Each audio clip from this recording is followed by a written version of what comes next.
Maria Christmas to all of you. Happy Christmas. എല്ലാവർക്കും ഒരു വലിയൊരു ക്രിസ്മസ് ആശംസ നേരാണ്. കാർത്തിക് സുബരാജിന്റെ സൂര്യയുടെ ഒരു വലിയൊരു പടം, ഞാൻ ഏറ്റവും കൂടുതൽ കാത്തിരിക്കുന്ന ഒരു സിനിമകളിൽ ഒന്നായിട്ടുള്ള റെട്രോ എന്ന് പറയുന്ന സിനിമയുടെ ഒരു അടിപൊളി ടീസറാണ് ഇന്നലെ പുറത്തു വന്നേക്കുന്നത്. സിനിമയുടെ പോസ്റ്റർ കണ്ട സമയത്ത് തന്നെ ഞാൻ ഉറപ്പിച്ചു പടം ഫസ്റ്റ് ഡേ ഫസ്റ്റ് ഷോ എന്നുള്ളൊരു കാര്യം ഉറപ്പിച്ചു വെച്ചേക്കാണ്. പടത്തിന്റെ ടീസറിനെ കുറിച്ചുള്ള ലൈറ്റ് ഡീകോഡിങ്ങും എന്താണ് നിങ്ങൾ പ്രതീക്ഷിക്കേണ്ടത് എന്നതിനെ കുറിച്ചുള്ള കുറച്ച് കാര്യങ്ങളാണ് നമ്മൾ പറയാനായിട്ട് പോകുന്നത്. മലയാളത്തിൽ ഒരു ആക്ഷൻ ബാക്ക്ഡ് വയലന്റ് മൂവി വരാണെന്നുണ്ടെങ്കിൽ അത് ഫാമിലി ഓഡിയൻസ് കണ്ടിട്ടില്ല എന്നുണ്ടെങ്കിൽ പടം 50 കോടി അല്ലെങ്കിൽ 100 കോടിയൊക്കെ നേടോ എന്ന് ചോദിക്കുന്ന ആൾക്കാർക്കുള്ള വലിയൊരു മറുപടി തന്നെയാണ് മലയാളത്തിൽ ഒരു വലിയ റെക്കോർഡ് ഇട്ടുകൊണ്ട് പുതിയൊരു സിനിമ ചരിത്രം എഴുതിയേക്കുന്നത്. അതിനെക്കുറിച്ചൊക്കെ നമുക്ക് ഡീറ്റെയിൽ ആയിട്ട് പറയാം. എല്ലാ പ്രേക്ഷകർക്കും പുതിയ വീഡിയോയിലേക്ക് സ്വാഗതം. എൻ്റെ പേര് Donald. So welcome back to today's video. Retro. എൻ്റെ മോനെ, ഇന്നലെ ഒരു കിഡിലൻ പടത്തിൻ്റെ ഒരു അടിപൊളി പടത്തിൻ്റെ ടീസർ പുറത്തു വന്നായിരുന്നു. റിയാക്ട് ചെയ്യാനായിട്ട് പറ്റിയില്ല. അതിന് ഞാൻ ആദ്യമേ തന്നെ നിങ്ങളോട് ക്ഷമ ചോദിക്കുകയാണ്. കാർത്തിക് സുബു പടം എന്ന് പറയുന്ന സമയത്ത് തന്നെ അതിൻ്റെ അപ്പുറത്തോട്ടൊന്നും പറയാനായിട്ടില്ല. കങ്കുവൊക്കെ പിടിച്ചങ്ങ് മാറ്റി നിർത്തിയേക്കുക. ഇനി വരാൻ പോകുന്നതാണ് പടം. സൂര്യ പഴയ വൈബ് പടമാണ് നമ്മൾ കാണാൻ പോകുന്നതെന്നാണ് ഞാൻ പ്രതീക്ഷിക്കുന്നത്. സോ നമുക്ക് ടീസറിലോട്ട് കിടക്കുകയാണെന്നുണ്ടെങ്കിൽ ഇവിടെ ആദ്യത്തെ ഷോട്ടിനകത്ത് തന്നെ കാണാൻ പറ്റുന്ന കാര്യം എന്ന് പറയുന്നത് ഒരു അമ്പലമാണ്. അമ്പലം എന്ന് പറയുന്ന സമയത്ത് ഇവിടെ കുറേ വെള്ളം കാണാൻ സാധിക്കുന്നുണ്ട്. ഒരു അമ്പലമുണ്ട്, അവിടെ ഒരുപാട് ദീപാലങ്കാരങ്ങൾ കാണാൻ സാധിക്കുന്നുണ്ട്. ഈ സ്ഥലം കണ്ടിട്ട് എനിക്ക് തോന്നുന്നു വാരണാസി എന്നുള്ളൊരു കാര്യം എനിക്ക് തോന്നുന്നത്. യുപിയിലുള്ള വാരണാസി. ഒരു തമിഴ് പടത്തിന് എന്താണ് യുപിയിൽ കാര്യം എന്നുള്ളൊരു കാര്യം നിങ്ങൾ ചോദിക്കുന്നതിനോട് ഞാൻ ഒന്നേ പറയാനുള്ളൂ. പേട്ട സിനിമ നിങ്ങൾ കണ്ടിട്ടില്ല എന്നുണ്ടെങ്കിൽ കണ്ടു നോക്കുക. ആ സിനിമയിലുള്ള വില്ലനെ നായകൻ അടിക്കാൻ പോകുന്ന ഏരിയ എന്ന് പറയുന്നത് യു പി ആണ്. കാർത്തിക് സുബരാജിന്റെ ഫേവറേറ്റ് സ്പോട്ടാണ് യു പി എന്ന് പറയുന്നത്. വില്ലന്മാരുടെ സ്ഥലമാണ് ഈ പ്രധാനപ്പെട്ട ഷോട്ടുകൾ കാണിക്കുന്നുണ്ടെങ്കിൽ യു പി മസ്റ്റാണ് പുള്ളിയുടെ പടങ്ങളിൽ. ആ ദിവസം റിച്വലിന്റെ ഭാഗമായിട്ട് ഒരു ജപം ചെയ്തേക്കുന്ന ഒരു ചരട് കയ്യിൽ കെട്ടിക്കൊടുക്കുന്ന രംഗം കാണാൻ സാധിക്കുന്നത്. ഇവിടെ പൂജ ഹെഡ്ജ് ആൻഡ് സൂര്യയാണ് ഇരിക്കുന്നതായിട്ട് കാണാൻ സാധിക്കുന്നത്. ഇവിടെ ഒരു കാര്യം വളരെ വ്യക്തമാണ്. സൂര്യയുടെ ഫസ്റ്റ് ഡയലോഗിൽ നിന്ന് അദ്ദേഹം പറയുന്ന ഒരു കാര്യം എന്ന് പറയുന്നത് എൻ്റെ ദേഷ്യമൊക്കെ ഞാൻ അടക്കിക്കോളാം എന്നുള്ളൊരു കാര്യമാണ്. എൻ്റെ ദേഷ്യമൊക്കെ ഞാൻ അടക്കിക്കോളാം എന്ന് പറയുന്നതിൻ്റെ സമയത്ത് തന്നെ കുറച്ച് ഷോട്ടുകൾ ഇവിടെ കാണിക്കുന്നുണ്ട്. വളരെ വയലൻ്റ് ആയിട്ടുള്ള ഒരു ക്യാരക്ടറാണ് സൂര്യയുടെ എന്നുള്ളൊരു കാര്യം പറയുന്നുണ്ട്. ഇദ്ദേഹത്തിൻ്റെ അച്ഛൻ്റെ ഒപ്പം ചെയ്യുന്ന ജോലികളെല്ലാം അദ്ദേഹം നിർത്തിക്കോളാം എന്നുള്ളൊരു കാര്യം പറയുന്നുണ്ട്. അച്ഛൻ്റെ ജോലി എന്താണെന്നുള്ളൊരു കാര്യം ചോദിക്കുകയാണെന്നുണ്ടെങ്കിൽ പ്യുവർ ഗുണ്ടായിസമാണ്, അല്ലെങ്കിൽ വെട്ട് കുത്ത് കൊല എന്നൊക്കെ പറയുന്നത് ചീള് കേസാന്ന് കാണിക്കുന്ന ഒരു അപ്പനാണ് സൂര്യയുടെ അപ്പൻ. ആ ക്യാരക്ടർ ചെയ്തേക്കുന്നത് നമ്മുടെ ജോജി ചേട്ടനാണ്, മലയാളിയായിട്ടുള്ള നമ്മുടെ ജോജി ചേട്ടൻ. യെസ്, പുള്ളിയുടെ ആ ഒരു ക്യാരക്ടറിനെ കാണുന്ന സമയത്ത് എനിക്ക് തോന്നിയ കാര്യം എന്ന് പറയുന്നത് സൂര്യ എന്ന് പറയുന്നത് ഓൾറെഡി സ്വാഗാണ്, പക്ഷെ പുള്ളി വാസ് ഈവൻ സ്വാഗർ എന്നുള്ളൊരു കാര്യം എനിക്ക് തോന്നിയത്. അത്ര ലെവലായിരുന്നു പുള്ളിയുടെ ആ ഒരു 2 ഷോട്ട് ഉള്ളതെന്നുണ്ടെങ്കിൽ അത് കിട്ടില്ല തന്നെയായിരുന്നു. സോ ഇപ്പോൾ വളരെ വയലൻ്റ് ആയിട്ടുള്ള ഒരു അപ്പനാണ്, അദ്ദേഹത്തിൻ്റെ മകനാണ് നിൽക്കുന്ന സൂര്യ. ഈ വയലൻ്റ് ആയിട്ടുള്ള അപ്പൻ്റെ കൂടെയുള്ള ആ ഒരു വയലൻസ് കാര്യങ്ങളൊക്കെ മാറ്റി വെച്ചുകൊണ്ട് എൻ്റെ ദേഷ്യം മറ്റൊക്കെ അടക്കിക്കോളാം, ഞാൻ നിൻ്റെ കൂടെ ജീവിക്കാനായിട്ട് ആഗ്രഹിക്കുന്നു, ഞാൻ നിന്നെ സ്നേഹിക്കുന്നു. ഇതാണ് പുള്ളി ഇവിടെ പറയാനായിട്ട് ഉദ്ദേശിക്കുന്ന ഒരു കാര്യം എന്ന് പറയുന്നത്. അതായത് ടോട്ടലി ലവ് സ്റ്റോറി ആയിരിക്കാനുള്ള ചാൻസ് ആണ് വളരെ കൂടുതൽ. ഇന്നലെ കാർത്തിക് സുബരാജിൻ്റെ ഒരു വീഡിയോ കാണുന്ന സമയത്ത് ഇതൊരു പ്യുവർ ലവ് സ്റ്റോറി എന്നുള്ളൊരു കാര്യം പറയുന്നുണ്ടായിരുന്നു. So the love is between Surya and Pooja ഹെഡ്ജ്. ആ 2 ക്യാരക്ടേഴ്സ് തമ്മിലാണ്. ലവിന് വേണ്ടിയിട്ട് തൻ്റെ വയലൻസ് എല്ലാം മാറ്റി വെക്കുന്ന ഒരു നായകൻ. ആ നായകന് പിന്നീട് ഒരു സിറ്റുവേഷൻ വരുന്ന സമയത്ത്, അതാണ് ഇതിൻ്റെ സസ്പെൻസ് എന്ന് പറയുന്നത്. ഒരു സിറ്റുവേഷൻ വരുന്ന സമയത്ത് ആ ഒരു പഴയ ആങ്കറിനേക്കാൾ കൂടുതലായിട്ടുള്ളൊരു ആങ്കറും ഒരു റിവഞ്ചും പുറപ്പെടുവിക്കുന്ന ഒരു ക്യാരക്ടറാണ് ഈ സിനിമയിൽ സൂര്യ ചെയ്തു വെച്ചേക്കുന്ന കാര്യം തന്നെയാണ് മനസ്സിലാക്കാനായിട്ട് സാധിക്കുന്നത്. സൂര്യക്ക് വളരെ വേണ്ടപ്പെട്ട, സൂര്യ അത്രയധികം സ്നേഹിക്കുന്ന ഒരാൾ ഈ സിനിമയിൽ മരണപ്പെടാനായിട്ടുള്ള ചാൻസ് വളരെ കൂടുതലാണ്. എനിവേസ്, സിനിമയിലുള്ള വില്ലന്മാരൊക്കെ ഇവിടെ കൃത്യമായിട്ട് റിവീൽ ചെയ്യുന്നുണ്ട്. കുറച്ച് നാൾ മുമ്പേ തന്നെ വന്നേക്കുന്ന ഒരു വീഡിയോ, അതിൻ്റെ ഒരു അപ്ഡേറ്റ് നമ്മൾ നോക്കുകയാണെങ്കിൽ തന്നെ സൂര്യ നടന്നു വരുന്ന സമയത്തിന് അദ്ദേഹത്തിൻ്റെ മുഖത്ത് കുറേയധികം ബ്ലഡൊക്കെ ആക്കിക്കൊണ്ടാണ് അദ്ദേഹം നടന്നു വരുന്നതല്ലേ.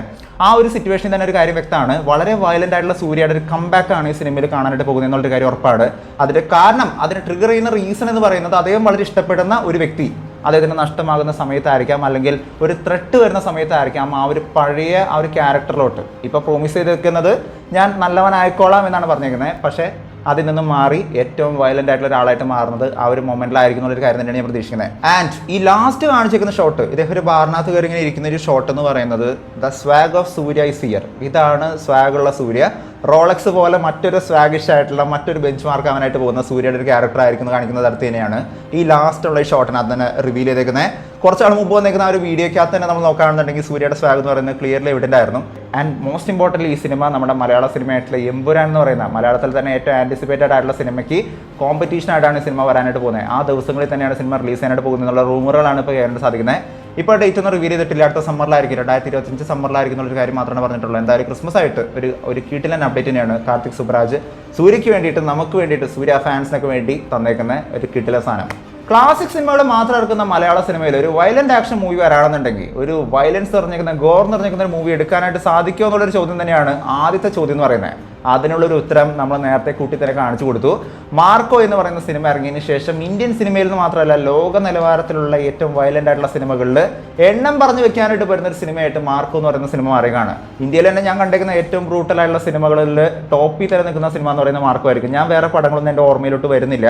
ഒരേ സമയത്തിന് ആക്ഷനും ഒരേ സമയത്തിന് Gorr and violence and brutality കാണിക്കുന്ന ഒരു പടം. വയലൻസ് എന്നല്ല ഞാൻ പറയുന്നത്, ബ്രൂട്ടലായിട്ടുള്ള പടം ഞാൻ വേറെ കണ്ടിട്ടില്ല. പക്ഷെ ഇത്തരത്തിലുള്ള പടങ്ങൾ വരുന്ന സമയത്ത് എല്ലാവരും ചോദിക്കുന്ന ഒരു കാര്യമുണ്ട്, ഇങ്ങനത്തെ പടമൊക്കെ ഫാമിലി ഓഡിയൻസ് കയറി കാണോ? പ്രത്യേകിച്ച് കേരളത്തിലൊക്കെ ഫാമിലി ഓഡിയൻസ് കയറി കഴിഞ്ഞാൽ മാത്രമല്ല ഒരു സിനിമ 50 കോടിയൊക്കെ അടിക്കൂ എന്ന് ചോദിക്കുന്നവരോട് ഞാൻ ഒരു കാര്യം പറയാണ്, കേരളത്തിൽ ഏത് സിനിമയോടും ഏത് കൈൻഡ് ഓഫ് പടം വന്നാലും ഓടും.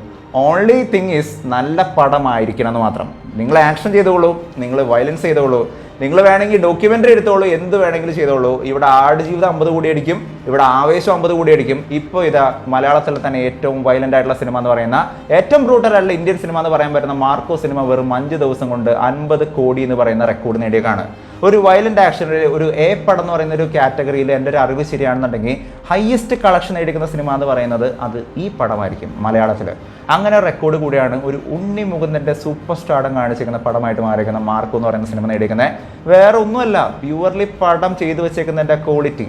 പ്രൊഡ്യൂസർ യാതൊരു വിധ കോംപ്രമൈസും ചെയ്യാത്ത തരത്തിൽ പ്രേക്ഷകർക്ക് വേണ്ടിയിട്ട് ഒരു പടം ഇറക്കിയിരിക്കുന്ന സമയത്ത് വയലന്റ് ആയിക്കോട്ടെ, ഗോർ ആയിക്കോട്ടെ, ബ്രൂട്ടൽ ആയിക്കോട്ടെ, എന്തായാലും ഞങ്ങൾ കണ്ടോളാം എന്ന് പറഞ്ഞിരിക്കുന്ന മലയാളികളുടെ അടുത്തോട്ട് ഈ പടം വന്നിരിക്കുന്ന സമയത്ത് പടം വിജയിച്ചു. അത്രമാത്രം പടത്തിനെ കുറിച്ച് പറയാനായിട്ടുള്ളൂ. ഒരു വലിയ വിജയം തന്നെയാണ്. ഇതൊരു ബെഞ്ച് മാർക്കാണ്. ഇനി ഇത്തരത്തിലുള്ള ഒരുപാട് സിനിമകൾ നമ്മൾ കാണാനായിട്ടുള്ള സാധ്യത വളരെ കൂടുതലാണ്. കാരണം മാർക്കോ എന്ന് പറയുന്നത് ഒരുപാട് പേർക്ക് പ്രചോദനം നൽകുന്ന, ഇത്തരത്തിലുള്ള വയലൻസ് പടങ്ങൾ ചെയ്യാനായിട്ട് പ്രചോദിപ്പിക്കുന്ന ഒരു സിനിമ കൂടിയാണ്. I mean we are going to witness a new kind of film in Malayalam എന്നുള്ളൊരു കാര്യം തന്നെ വേണം പറയാനായിട്ട്. ആൻഡ് ഇന്നലെ മറ്റൊരു വയലൻസ് സിനിമയായിട്ടുള്ള മാർക്കോയുടെ തന്നെ കോമ്പറ്റീഷൻ ആയിട്ട് വന്നിരിക്കുന്ന മറ്റൊരു സിനിമ എന്ന് പറയാൻ പറ്റുന്ന റൈഫിൾ ക്ലബ്ബ് എന്ന് പറയുന്ന സിനിമ ഉണ്ടായിരുന്നു.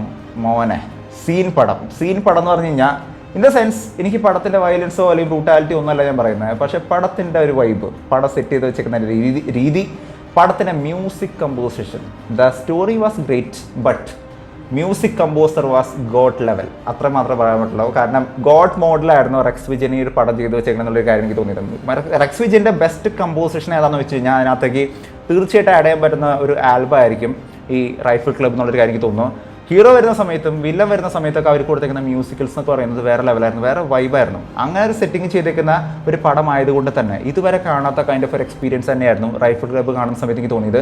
മാർക്കോ പോലെ അത്രയും ബ്രൂട്ടലായിട്ടുള്ള സിനിമയല്ല, കണ്ണടച്ചിരിക്കേണ്ട പോലത്തെ ഒരു വയലൻസ് അല്ല. അടിയിടി വെടി പുക തന്നെയാണ്, അടിയിടിയില്ല, വെടി പുക തന്നെ. പക്ഷേ പടം ചെയ്തു വെച്ചേക്കുന്ന സമയത്ത് അധികം ബ്രൂട്ടാലിറ്റി കാണിക്കാതെ തന്നെ എല്ലാവർക്കും കാണാൻ പറ്റുന്ന കൈൻഡ് ഓഫ് ഒരു ഫാമിലിക്ക് പോലും കാണാൻ പറ്റുമെന്നാണ് എനിക്ക് തോന്നുന്നത്. അങ്ങനത്തെ ഒരു സെറ്റിംഗ് ചെയ്ത് വെച്ചിരിക്കുന്ന ഒരു വൈബേഷ് പടം തന്നെയാണ് റൈഫിൾ ക്ലബ്ബ് എന്നുള്ളൊരു കാര്യം വേണം പറയാനായിട്ട്. റിവ്യൂ പറയാനായിട്ട് കുറച്ച് നേരെ വൈകി പോയത്, കുറച്ച് തിരക്കുകളും കാര്യങ്ങളൊക്കെ ഉള്ളതുകൊണ്ട് തന്നെയാണ് ഇന്നലെ ഈ പടം കണ്ടായിരുന്നത്. കണ്ട സമയത്ത് റെക്കമെൻഡ് ചെയ്യണമെന്നുള്ളൊരു കാര്യം തോന്നി, അതുകൊണ്ട് പറഞ്ഞത് മാത്രം. കണ്ടവരാണ് നിങ്ങളെന്നുണ്ടെങ്കിൽ നിങ്ങൾ താഴെ നിന്ന് കമൻറ്റ് ചെയ്യുക. എനിക്ക് ഏറ്റവും ഇഷ്ടപ്പെട്ട കാര്യം എന്ന് പറയുന്നത് ഹനുമാൻ കൈൻഡിൻ്റെ ഒരു എൻട്രീനെ ആയിരുന്നു. മൂപ്പരുടെ എൻട്രി എന്ന് പറയുന്ന സമയത്ത് തന്നെ അദ്ദേഹം തന്നെ പാടിയിരിക്കുന്ന ഒരു പാട്ട് വെച്ചുകൊണ്ടുള്ളൊരു എൻട്രി ഉണ്ടായിരുന്നു. ഞാൻ കുറച്ചും കൂടി പ്രതീക്ഷിച്ചു, കുറച്ചും കൂടി സമയം ഹനുമാൻ കൈൻഡ് ഉണ്ടായിരുന്നെങ്കിൽ പടം കുറച്ചും കൂടി കത്തിയെന്നുള്ളൊരു കാര്യം ഞാൻ പ്രതീക്ഷിച്ചു. പക്ഷേ കുഴപ്പമില്ല, പടം ഒരു കിഡിലൻ എൻട്രി കൊടുത്തേക്കുന്ന ഒരു പടം തന്നെയാണ്. സിനിമയിലുള്ള ഓരോ ക്യാരക്ടേഴ്സ് ചെയ്ത് വെച്ചേക്കുന്ന അവരുടെ രീതികൾ, അവരുടെ ക്യാരക്ടറൈസേഷൻ, കാസ്റ്റിംഗ് എന്നൊക്കെ പറയുന്നത് കിഡിലൻ തന്നെയായിട്ടുണ്ട്. സ്റ്റൺസ് ഓഫ് കോഴ്സ് കിഡിലനായിട്ടുണ്ട്. ആൻഡ് ഗണ്ണിൻ്റെ യൂസേജ് പടത്തിന് ആപ്റ്റായിട്ടുള്ള തരത്തിൽ തന്നെയാണ്. ഇതിനകത്തുള്ള ഗൺസുകളും അതിൻ്റെ യൂസേജും കാര്യങ്ങളൊക്കെ ചെയ്തേക്കുന്നത് ഒരു കിഡിലൻ പടം തന്നെയാണ്. നിങ്ങൾക്ക് തീർച്ചയായിട്ടും കണ്ടിരിക്കാൻ വരുന്ന ഫാമിലിക്ക് പോലും പോയി കാണാൻ പറ്റുന്ന ഒരു വയലൻസ് ഉള്ളൊരു പടം തന്നെയാണ് ശരിക്കും റൈഫിൾ ക്ലബ്ബ് എന്നുള്ളൊരു കാര്യം എനിക്ക് തോന്നിയത്. റൈഫിൾ ക്ലബ്ബ് ആൻഡ് മാർക്കോ എന്ന് പറയുന്ന 2 സിനിമകൾ വന്നിരിക്കുന്ന സമയത്ത് നിങ്ങൾ ആദ്യം ചൂസ് ചെയ്യുന്ന സിനിമ ഏതായിരിക്കും എന്നുള്ളൊരു കാര്യം കൂടി അറിയാനായിട്ട് താല്പര്യമുണ്ട്. നിങ്ങൾ താഴെ നിന്ന് കമന്റ് ചെയ്യുക. വീഡിയോ ഇഷ്ടപ്പെട്ടെങ്കിൽ വീഡിയോയിലേക്ക് ചെയ്യുക. വീഡിയോ മാക്സിമം പേരോട് ഷെയർ ചെയ്യുക. ചാനൽ ഇഷ്ടപ്പെടുന്നുണ്ടെങ്കിൽ സബ്സ്ക്രൈബ് ചെയ്യുന്ന കാര്യം ഒന്ന് പരിഗണിച്ചേക്കുക. തൊട്ടടുത്തുള്ള ബെല്ലൈക്കൺ കൂടി അമർത്തിക്കുകയാണെന്നുണ്ടെങ്കിൽ ലേറ്റസ്റ്റ് ആയിട്ട് വരുന്ന വീഡിയോകളുടെ അപ്ഡേറ്റുകളെല്ലാം നിങ്ങൾക്ക് ഉടനടി ലഭിക്കുന്നതായിരിക്കും. മറ്റൊരു വീഡിയോ ആയിട്ട് വീണ്ടും വരുന്നവരെ it's been also bye signing out.